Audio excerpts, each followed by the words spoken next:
আল্লাহর রহমতে আশাই করবে আমাদের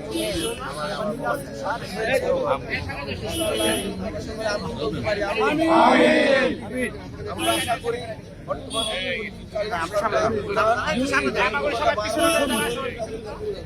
বিশ্বমান একটি নির্বাচন উপহার দেবেন।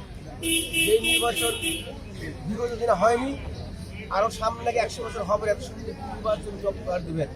আমরা আশা করি সুন্দর নির্বাচন হবে, যেখানে কোনো ভয়ভীতি থাকবে না, কোনো অন্যায় হবে না, অন্যায় কাজের সুযোগ থাকবে না। যাদের মাঠে যারা কাজ করবে তারা আমাদেরকে প্রত্যাশা আশা দিয়েছেন। আশা করি সুন্দর ভোটার সুন্দর ভোট দিতে পারবে। ধন্যবাদ। চাপে আছে, চাপে থাকার সুযোগ নাই। যেখানে জনগণ আছে সেখানে কোনো চাপ নাই, যেখানে জনগণ নাই সেখানে চাপ আছে।